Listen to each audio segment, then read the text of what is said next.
Okay guys, I'm going to show you how to set up and solve these two equations. So our first equation, we have two rectangles that are the same length.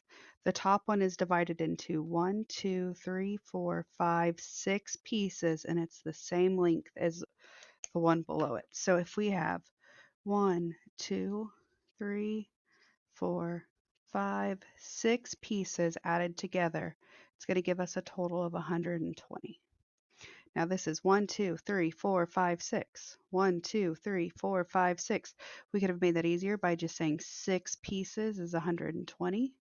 And to solve this, we could take a sixth of both sides like he did in the videos, but I think it's easier to divide both sides by 6 this way. 6 divided by 6 just gives us 1p. And remember, as mathematicians, we're efficient, we're lazy, we don't write the 1 if we don't have to. And 120 divided by 6, you can put it in your calculator. But 12 divided by 6 is 2, so we have two groups of 10, so 20. Like I said, if you don't believe me, put it in your calculator.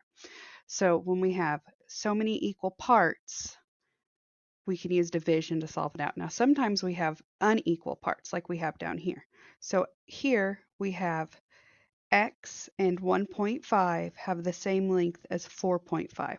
So we have x and 1.5 has the same length as 4.5. So for that one, we need to subtract 1.5 from both sides. So I'm going to take away 1.5.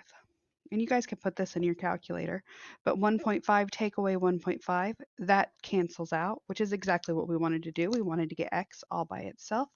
4.5 take away 1.5 gives us 3, or 3.0. 5 take away 5 is 0. 4 take away 1 is 3. Bring your decimal place, but I'd also accept the answer x equals 3. And if you don't believe me, put it in your calculator. You can check me out. So that's how you solve these two types of problems. Just make sure that if they're equal length, you set them equal.